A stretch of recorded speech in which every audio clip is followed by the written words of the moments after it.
I'm Roger Baker, Executive Director of the Stratfor Center for Applied Geopolitics at RANE, a global center of excellence for geopolitical intelligence and analysis. Learn how you can put geopolitics to work for your organization at ranenetwork.com.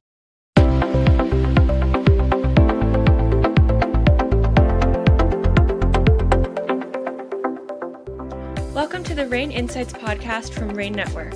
In this podcast episode, David Lawrence, co-founder of RANE, speaks with Sunand Menon about his experience conducting digital transformation and leadership research and his insights into the evolving business landscape in light of the rapid growth of AI. Sunand has over 20 years of experience in creating and transforming digital, analytics, and AI-enabled businesses, and he is a C-suite executive, board director, and advisor with expertise in digital transformation, growth strategy and execution, and innovation. Sunand, thanks so much for spending some time with us. I'm anticipating a fascinating conversation concerning your current activities with the generative AI. And I feel like this is one of those sports talk radio moments where I say, first time in a long time, as the callers say. So we haven't caught up for a number of months. So again, thanks for making yourself available. Why don't we begin, beyond the formal biography, just share with the audience your background, which is very, very diverse, and most recently the projects you've been undertaking in this very, very interesting space. Absolutely, David, and thank you for having me. It's my pleasure to be here.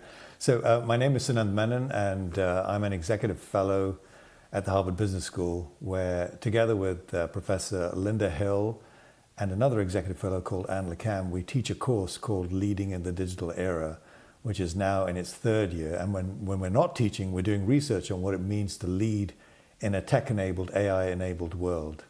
And so it's a leadership program. It's not a technical program, but having said that, you had asked about my background. It's quite technical. For the past 20 years, I've been helping create and grow digital businesses, data, analytics, and now increasingly AI, both as an executive as well as a consultant through my digital transformation advisory firm called New Media Insight. So I trained as an engineer where, funnily enough, my thesis work was a type of generative AI. It was called through optimal control theory. And that was exactly 30 years ago. So generative AI has been around in some different forms or fashions over the past few decades. My work for the part, for 10 years I was at Reuters. The last 5 years of those where I was running new ventures and was the founding CEO of 3 data and analytics businesses, including the index business. And then after that, I was an outsourced CEO or chief digital officer in several different industries, really to help create these data analytics and AI-enabled businesses. And even in times like in 2019, there was a software company that I was working on a SaaS transformation for.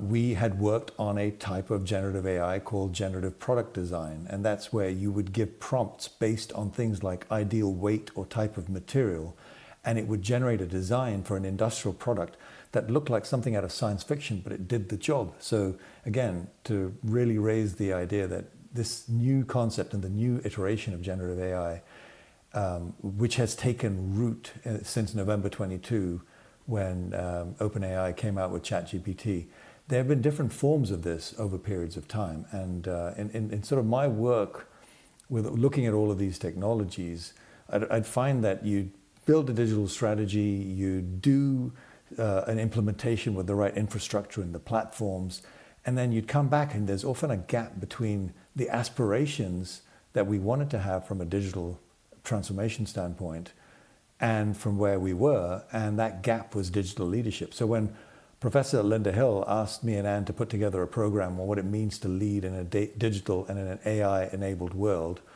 I said absolutely, because so many things have changed. And so that's sort of the work that I've been doing over these past few years, in addition to helping companies create these digital businesses. The research really is around the new mindsets, behaviors, and capabilities that organizations and leaders need to have in order to survive and thrive in the digital era. And we've done that with a series of roundtables, almost 250 executives from all around the world, as well as a series of surveys, which has been with over 6,500, again, senior executives in over 100 countries across all the major industrial sectors. And these are established leaders, CEOs, digital natives, people who are not born in the digital age, and we sliced and analyzed that data and came up with some pretty interesting insights. And it's just one thing, it's important to know that these are perceptions of the executives, both from the roundtables as well as from the surveys. And so it's perceptions around their level of importance and progress of where, and those can vary based on what their ultimate AI enablement and digital transformation needs are. But having said that, it's interesting to note that there are some very clear trends and patterns that are consistent across the board. And that's what I'd love to talk about with you, David, go through some of the results of this research. So I'm very much looking forward to really doing a deep dive. Let's start, as we discussed before the call, whether we can have, I'll call it a common understanding of AI generally, but generative AI. And I will note that you and I are consumers of a wide range of books and publications, including Daily Business. And it's fascinating to me that various pieces have been written to try to explain AI and generative AI. And while there's a commonality to it, there also are important differences in how everybody looks at this and thinks about it and tends to understand what it is. So maybe you can help level set that for us or not. Sure. So, I mean, AI in general, the way I sort of look at it is it's sort of a technology that allows machines to simulate, computers, machines, any type of robots, to simulate human intelligence and problem-solving capabilities. That's just a very general view. When we look at generative AI, and I'm taking sort of the definition that we have from Harvard University. That's sort of I feel this is a really good representation. It is a type of artificial intelligence that can learn from and mimic large amounts of data in order to create content such as text or images, music, video, code, anything like that, and even more based on specific inputs or prompts, as we call it. That's I think, a very good definition of generative AI, in my view. Okay. I tend to think of it or explain it as with the video clip from 2001 Space Odyssey and HAL the computer explaining why certain doors can't open or close. So I say that somewhat jokingly. And I've just, I've also thought about this in the terms that Marshall McLuhan might have thought about it if he were still alive and writing, which is basically, this is the natural technological extension of the body of human knowledge and how we approach it. Indeed. And, I think we have to come to terms with what all those capabilities are, and we have to recognize that there are all of these changes that are now available and are happening right in front of us, and they are enabled by the amount of the data that we're able to collect, the data that we're able to process, the computing speed that we have, and then the analysis capabilities that are continually improving because we're building all these incredible algorithms, and now those algorithms are building their own algorithms. So it's sort of a natural extension, and it's gonna take flight. It's sort of an exponential growth in terms of all of this capabilities, and that's something that we need to come to terms with. And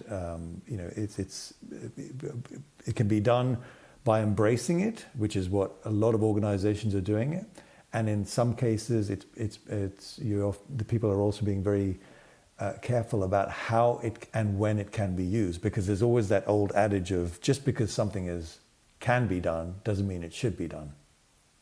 Right, I love that adage because that was something the Federal Reserve concluded after the financial crisis of 2008, as they suggested to the various financial institutions, just because something can be done, should it be done? That's the question we all had to ask ourselves, and hopefully we still do. So why don't you share with us some of the conclusions of your survey of the executives and the perceptions and what I'll refer to as next steps from what you've learned. Yeah, absolutely. So to understand the context of digital transformation and AI enablement, we really asked initially how long these executives have been in their transformation journey. And really about half of them have been in the journey for between 1 to 5 years. But what I found was really interesting is that more than a third of them have been doing it for longer than 5 years. And then we asked them how much progress have they actually made. And this one we found out was that the progress in the initial years is very slow, and it's only significantly noticeable after you've been doing it for more than 5 years. So it's not a linear relationship. In fact, for those who've been doing it for less than a year, only 10% felt that they made a great deal of progress, versus those who've been doing it for more than 10 years. About 80% felt that they had made a great deal of progress. So what this sort of explains when we talked about it and dug in deeper was that they mentioned factors like building systems and processes in place, as well as the difficulty in driving cultural transformation across the organization. And that they also mentioned that technology kept changing at such a furious pace, and they always feel like they're sort of playing catch up. So we really concluded that it is a 5+ year journey, and maybe we shouldn't even be calling it transformation. We should be calling it trying to achieve digital maturity, because new technologies are emerging at an exponential pace, and they consider this a moving target. And there's never a point where you're actually truly transformed. It's not like reaching enlightenment and you don't have to go any further. There's always something that comes up. And generative AI is a great example, right? Because until November 2022, it wasn't really on any CEO's agenda or board's agenda, but it really took the world by storm. And so what we found was half of the executives we surveyed are currently using generative AI in some form or fashion. But 87% of them said they were going to be using it within the next 3 years. So it's clear that most executives see that they need to implement it, but they're still figuring out the what, the how, and the where right now. So we then asked them, how are you actually using it within the various functions? And the most frequent usage was in customer service and in information technology and marketing and research and development. I would say more than 40% of the executives said they used it in these functions. And when you look at other functions such as sales or product management, finance or production, it was notably less. So, when you're talking about customer service, you're talking about chatbots, prototyping for R&D, writing marketing copy and marketing intelligence in marketing, and then some forms of sort of reliability engineering and production. You can tell that they're still in some sort of experimentation mode, trying out things. And when we ask them what they'll use in the future, most executives say they would use it much more across the board in all the functions, and notably in much more revenue generating and customer service functions. But what was really surprising, David, was that it wasn't as dramatic an increase in usage. And in fact, if I looked at it the other way, I'd say that even 3 years from now, only half the executives thought they'd be using generative AI consistently across all of their companies and functions. And for me, that seems a little low. It may well be a case of, we know what we know and we don't know what we don't know, and we're not able to even imagine what those future applications can be, particularly if you're answering about departments where you're not directly an expert on.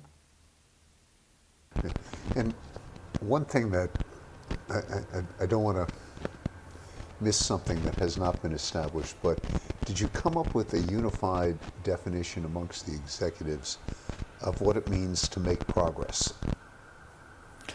Yes, I mean that's a great question. I think what I mentioned before was the level of progress that we asked them was based on what your aspirations were.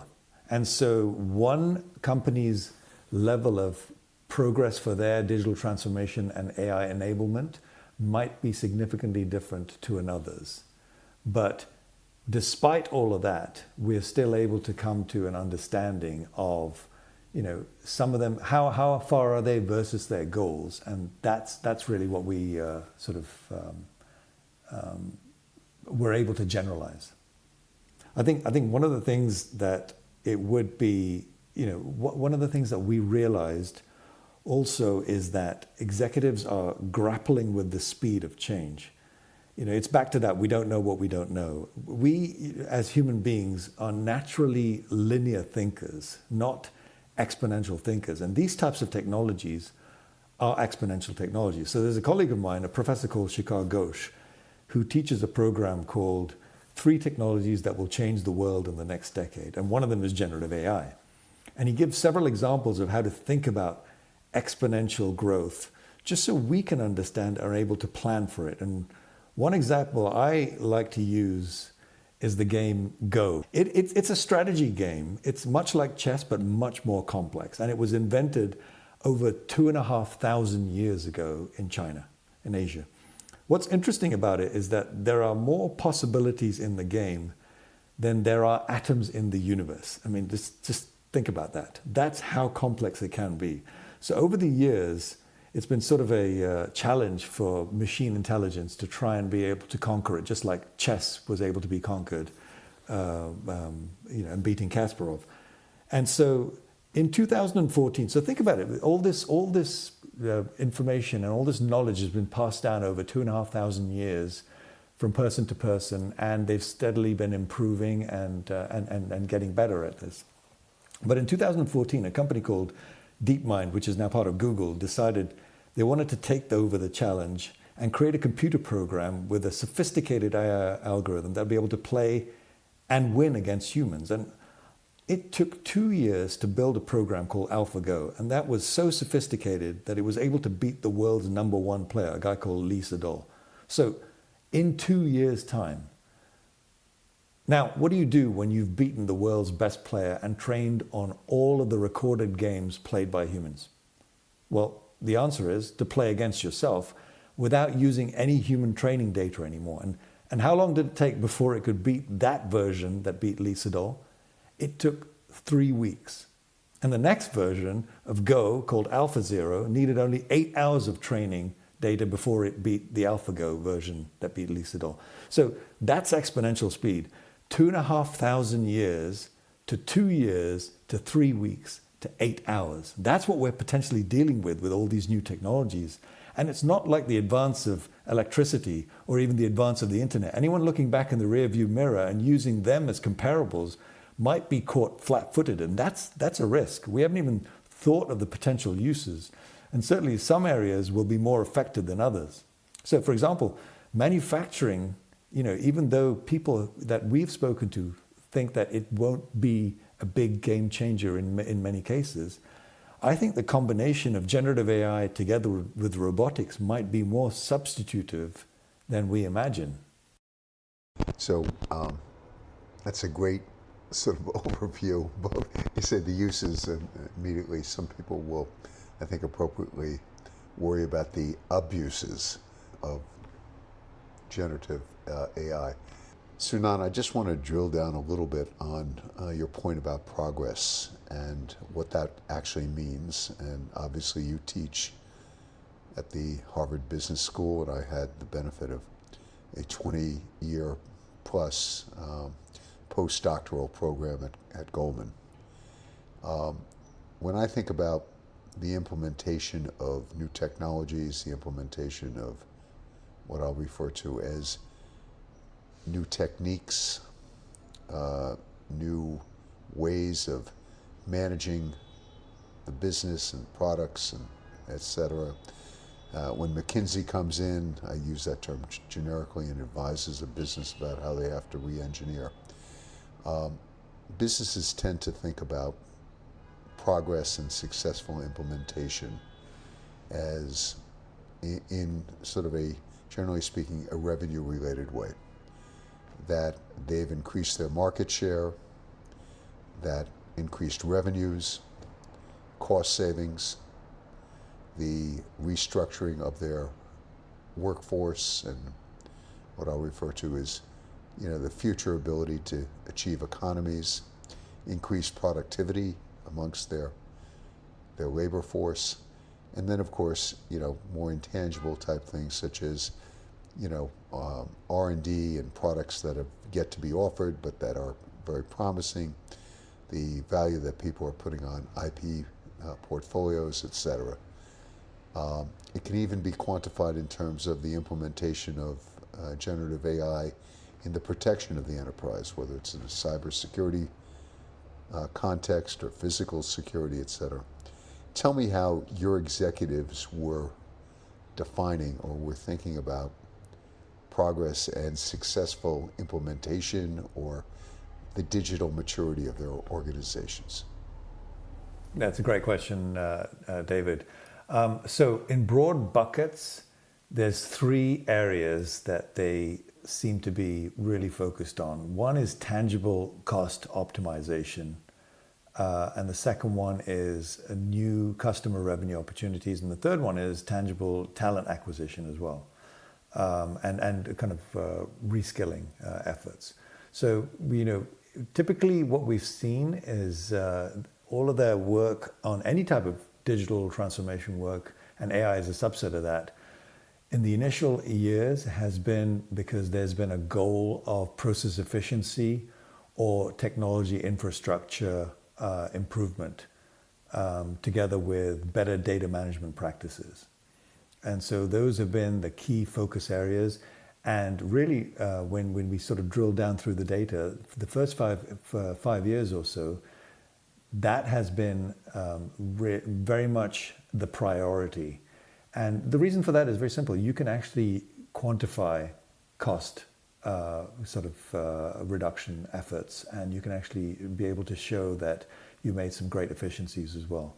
As time goes further and they've been able to do more in that area to justify the expenditure for all of the new sort of potential cost of implementing new technologies, then they sort of moved on into the other more revenue generating areas, such as a cultural transformation program, which results in new business models, in better customer experience, and building out an ecosystem partners. Now, one of the things that we've noticed is there's a focus of sort of a partnership behavior, which is much more accentuated versus in previous years, where the organizations are actively building out an ecosystem of partners, knowing that in order to generate new revenues, if they can't actually build out those technologies and implement those technologies themselves, that they can actually then partner with organizations that have those capabilities and be able to do that work for them as well. So I think those are the main areas that folks have been focusing on over the past few years. One other thing I would say is that while the ones who seems to be doing more progress knew exactly where the focus areas were and focused on the why before they did the what and the how, i.e. they did not just experiment for the sake of experimentation, which sometimes I know is a popular mantra that people throw out there, but this is really whenever there's a tangible use case, or there's a tangible revenue opportunity, or there's a tangible cost savings opportunity, those are the ones that have been more successful. Great. Sunand, I'm not going to press you on a topic that is very much in flux, in progress, hopefully, which is the need for regulations and where the regulatory environment may be going, and how fast is that progressing, to use your term. But maybe we can reserve that for a separate podcast, and I tell you, obviously feel free, you can bring some of your colleagues at Harvard on for that. But that's a very important debate, and I would just note within the last week or so, there was a suspension at ChatGPT of their ethics committee. So we have to see even internally where the world is going. But maybe we can reserve that for another session. Sounds great, David. Okay. When one speaks about leading in the digital age, what does leadership actually mean? Yes, well, so that's a lot of the focus of the study that I've been participating in. And it's really around the mindsets, behaviors, and capabilities of leaders now versus what how we were trained many years ago. And, essentially what we realize is that the way of working will not be the same as it was in that period of time. And that goes for the types of capabilities that we're talking about. So when we asked them, what are the most important characteristics? What we found out was that it was really adaptability, and these are personal characteristics: adaptability, curiosity, data savviness, and creativity. So this is a very different, I think, skill set compared to those who were leading organizations, 20, 30, 40, 50 years ago, because adaptability is a mindset change, and it's something that if you don't focus, if you don't if you're not able to realize that there are changing customer expectations, changing employee expectations, and changing societal expectations, you're not able to compete in the right way. Same thing for curiosity. It's been ranking highly every year, every time we've been asking executives. And one roundtable participant put it very nicely. It's about having the humility to ask questions to learn. It's funnily enough, it's thoughtful questions like the ones you're asking, David.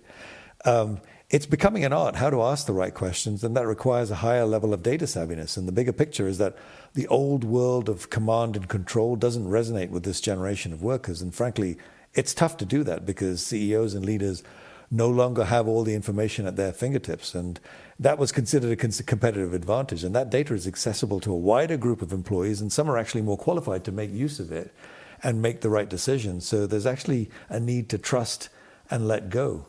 And then, so when you talk about, that was adaptability, that was curiosity. Then the creativity is the same thing. We were increasingly becoming more important as a success trait. And that is creativity in finding new ways to do things, to partner, to collaborate, to co-create. Can you find ways to have AI change processes altogether? Can you find novel ways to structure partnerships with tech providers or experts, or even work with colleagues? I love one of the quotes that one of our North American leaders, when we interviewed them, said, I'll teach you how to write a business report if you teach me how to use TikTok effectively, because they realized that, those kind of media can be really helpful in disseminating the right type of message that they want to be able to do. So it's these types of characteristics that we've looked at from a leadership perspective. And from an organizational perspective, it's the first ones that came up, top of the list, was data-informed decision-making and cross-functional collaboration. These were followed by 3 other characteristics: continuous learning, customer focus, and comfort with change. So the comfort with change from an organizational perspective, very similar to adaptability from a personal leadership perspective. So let's unpack the data-informed decision-making part a little bit. We made a conscious distinction versus data-driven because it involves the use of both machine as well as human intelligence. And executive said it's really crucial to have that level of human experience and historical knowledge on top of all the machine's data collection and processing. There's sort of a recognition for the need for judgment.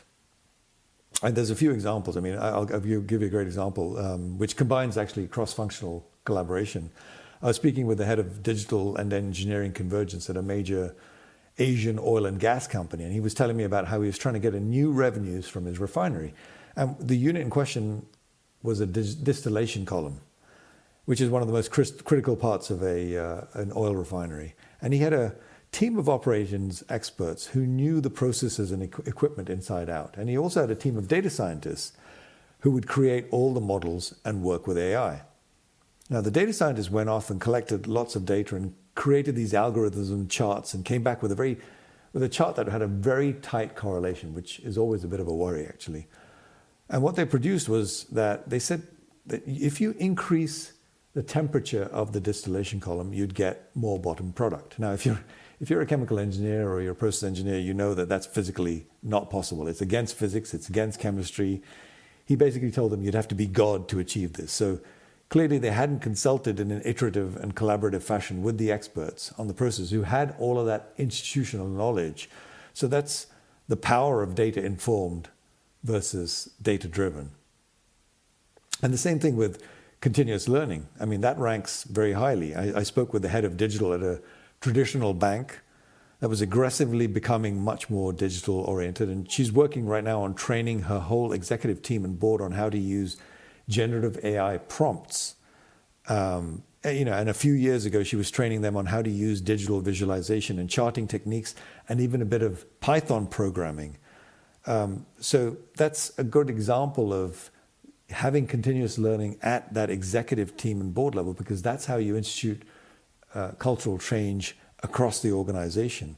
The same thing with a European telecom C-suite. They formalized reverse mentoring so that senior executives can learn from their digital natives. And then I talked to an FMCG, fast-moving consumer goods executive, and they were talking about a train the trainer program, which is used to disseminate the latest thinking across the organization. So that's examples of continuous learning programs that are always there in order to help create the right culture in order to actually capitalize on all the opportunities with generative AI as well as digital technologies in general. So Sunand, you've opened a veritable second podcast with you. I love the notion of accessible data and collaboration and everything that can be driven.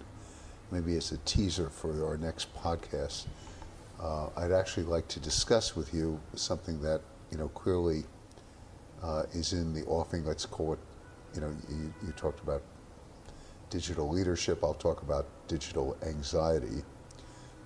You're seeing, and you saw it, out of Hollywood with the writers' strikes and what was being negotiated. There was a tremendous focus on AI, generative AI, the preservation of jobs, the preservation of intellectual property rights, the types of scripts that could or should be written, programs produced, etc. You're also seeing in various union negotiations that have occurred and are ongoing, and including union membership drives, a concern around replacement or displacement of workers. So there's a fair amount of anxiety around this new technology and the types of displacement, replacement activity that can occur. And again, this is always does arise as an issue as new technology is introduced. Sometimes people recognize it, sometimes they don't see it until the bus runs them over. And I can put the current newspaper business as in that category of not foreseeing the implications of companies such as Facebook and Google and TikTok, et cetera, and where advertising was going to flow and where's the money going to be to support these industries and the various workers. And so I'm curious whether your survey delved into those issues or there were any discussions, and I would very much love to schedule a second podcast because I think that is central to what it means to lead in the digital age. You have to confront these questions. Yes, I think that's a great question. We didn't directly look into those types of questions, but that is certainly something that we can think about in the following years. It is a very thorny issue, and I remember seeing was it Reid Hoffman interviewing his AI, or his AI self interviewing himself, and then vice versa. and seeing how incredibly good that simulation is, and how they've recreated him. I mean, it is a worrisome aspect if you don't have control over it yourself. And people are talking about things like digital watermarking of some sort, or being able to have a disclosure that says that something is AI related or created by AI versus not, certainly for written content. And I think those are the kind of things that we would probably need to employ. I know talking to executives, some of them have been worried about that and asking how this will be done. But frankly, the folks that we've been speaking to have been really more focused around what can I do to improve my business operations, and what can I do to look at new revenue generation opportunities, and how do I make sure that whatever I'm doing is protected for myself, as well as I'm complying with all the regulations and the laws that are out there, that are currently out there, so that I'm not, putting my foot in the wrong place. Right, and I'll add the term, which is popularized by a company that advertises on or sponsors NPR, and something that is hallucination-free. I love that term. Indeed. Indeed. And more to come. And what I will just say is a bookend to the great work that you and your colleagues are doing at Harvard. We have focused not obviously on the types of digital advantages and digital progress that can be made inside companies, but obviously we think about some of the geopolitical and security and political and reputational issues that can arise, and whether executives in the companies also have to think about how quickly disinformation can spread about their company, their products, their people, how senior management, with the advantages of AI and generative AI, how deep fakes can be created that can very closely simulate them. I love your Reid Hoffman example, but it can appear that people are doing things or saying things that of course they are not doing or saying. And so how a company has to think about defending its brand and defending its people and confronting disinformation in the marketplace or broadly publicly. So Sunand, can I get your commitment for a second podcast to follow up on these and other important issues in your continuing work at Harvard? Very happy to, David. This has been a great conversation, Sunand. So thank you. And whatever results you are allowed to make available, we'd love to publicize the great work that you're doing. So please let us know. Absolutely. Thank you very much. It's my pleasure. And thank you for the invitation. Thank you, Sunand. This is the RANE Insights podcast, which is part of the RANE Insights series comprised of both virtual and real-world events, offering unique practical perspectives from RANE's leading experts in risk management. To learn more, please visit us at ranenetwork.com. That is RANE network.com. Thanks for listening.